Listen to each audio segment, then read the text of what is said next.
Fala, meus queridos estudantes, minhas queridas, tudo bem? Hoje a gente começa aqui os estudos sobre Europa. E aí a gente começa mantendo o nosso padrão de sempre, né? Que eu acho que é a parte mais lógica. A gente tem uma sequência que é começar pelos aspectos físicos do continente europeu. Tranquilo? E depois a gente entra aí na parte política e humana do continente. A gente começa pela parte de relevo, na Europa, e aí a gente vai fazer uma divisão um pouco diferente do que vínhamos fazendo, porque a gente vai dividir em norte, centro e sul. Perfeito? No norte da Europa, nós temos um relevo de formação antiga, aquilo que a gente chama de maciço cristalino, muito semelhante ao que encontramos na costa leste do continente americano. Tranquilo? Esses maciços cristalinos, nós temos destaque aqui para reservas de minério de ferro. Essa canetinha aqui tá ruim, eu vou trocar. Vamos colocar essa aqui, ó. Então acho que tá melhorzinho aqui, ó. Então, minério de ferro.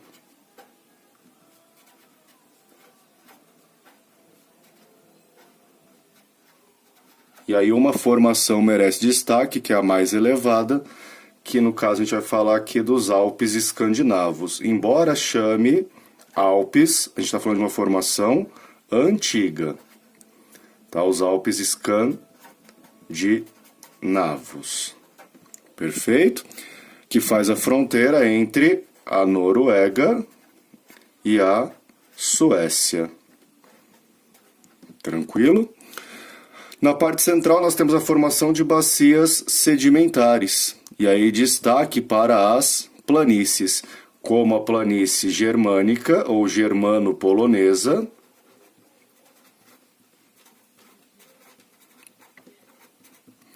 e também a planície russo ou russa ucraniana. O que é importante dessas planícies, gente? Sendo planície sedimentar, nós temos as grandes reservas de carvão mineral. E aí é essencial vocês entenderem isso quando a gente fala de industrialização europeia. Todo o processo de avanço da industrialização do continente europeu, que foi o primeiro continente a se industrializar, ele está ligado à descoberta dessas novas reservas e jazidas de carvão na parte central do continente. Tranquilo? Já a parte sul, aparecem os dobramentos modernos, que aí vem o choque de duas placas tectônicas. Então esses dobramentos, muito semelhante aos Andes, está ligado ao choque de placas tectônicas. No caso, a gente vai falar da placa africana e a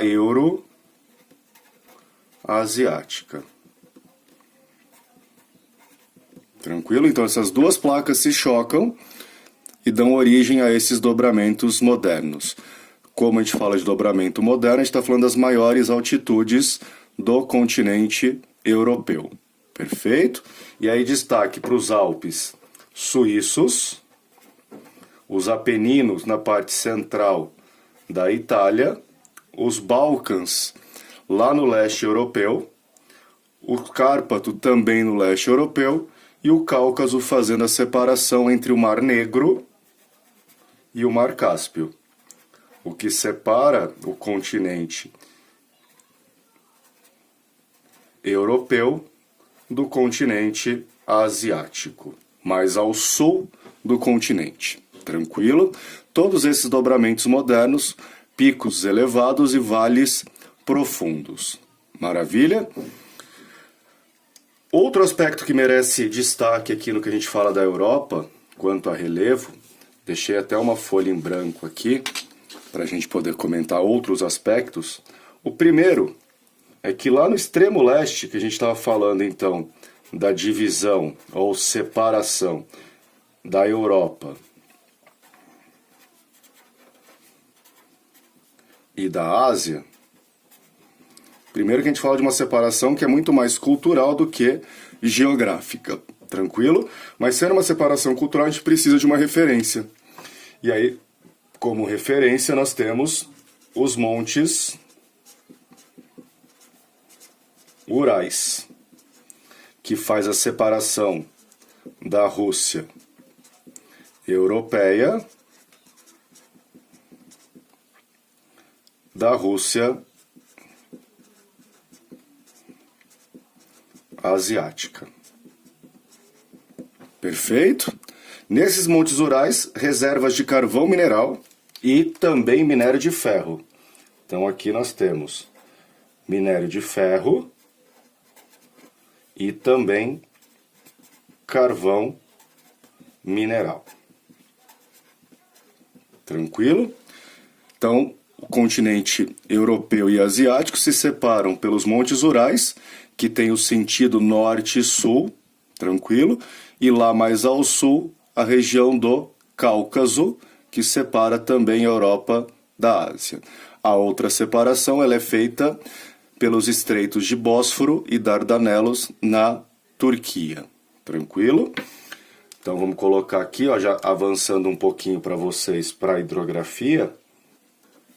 Dois estreitos, que é o de Bósforo e Dardanelos, que ficam e separam a Turquia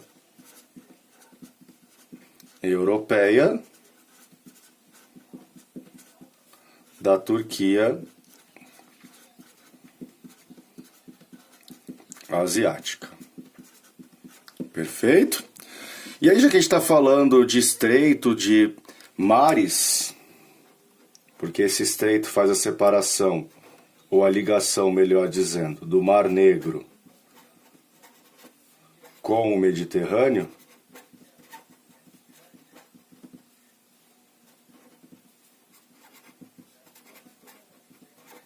a gente já pode falar aqui também do litoral europeu.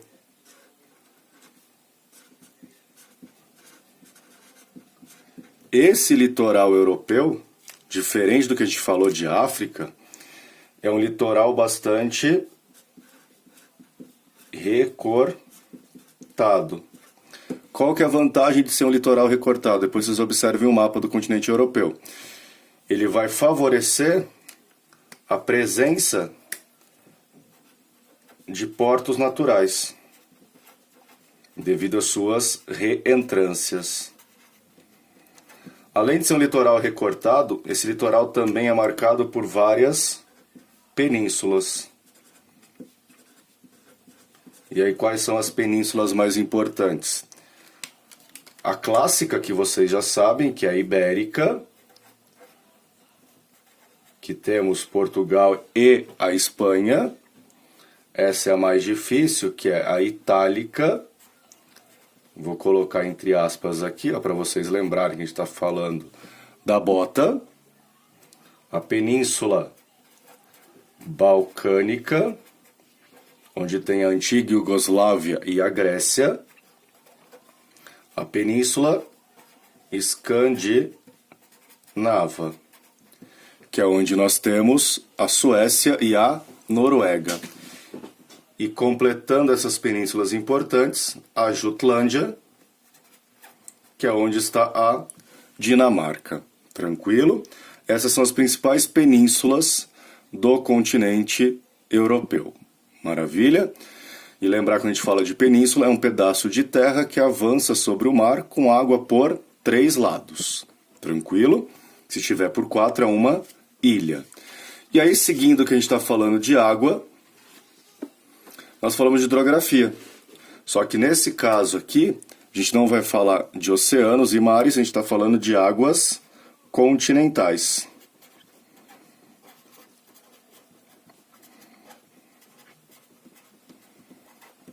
Perfeito? Ou seja, lagos e rios.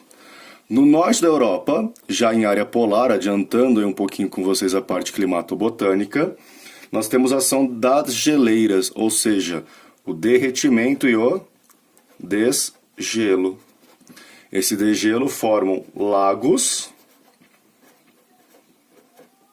e também vão dar origem a uma formação de relevo conhecido como fiordes. E aí lembrem-se de Frozen, quem assistiu Frozen, o que são os fiordes? São vales em U, preenchidos pela água do mar. Preenchidos pela água do mar. Tranquilo? Já na parte central do continente europeu, que é onde concentra-se a maior parte da população, retomando o que acabamos de falar aqui, nós temos a presença das planícies fluviais, ou planícies sedimentares. Por que o fluvial está aqui? Porque essas planícies são planícies cortadas por cursos d'água, ou seja, pelos rios. Maravilha? E essas planícies fluviais, falando de rio, nós temos a facilitação para a navegação. Além da navegação, nós temos a comunicação facilitada. Lembrar que quando a gente fala de comunicação, meus queridos, a gente não está falando só de telefone e de internet. Então, uma estrada, uma hidrovia, é uma importante via de comunicação. E aí essa parte central da Europa, com a parte de navegação mais as reservas de carvão mineral, vai ser a área onde nós temos um avanço da industrialização e da urbanização. Quais são os rios e as bacias mais importantes? A bacia do Reno-Ruhr, que fica, vamos generalizar aqui para vocês, ó, basicamente na Alemanha, e vai desaguar direto no Mar do Norte. E aí a importância do porto de Roterdã, na Holanda. O rio Danúbio, ele não vai para o norte, ele corre para o leste até o Mar Negro. Tranquilo?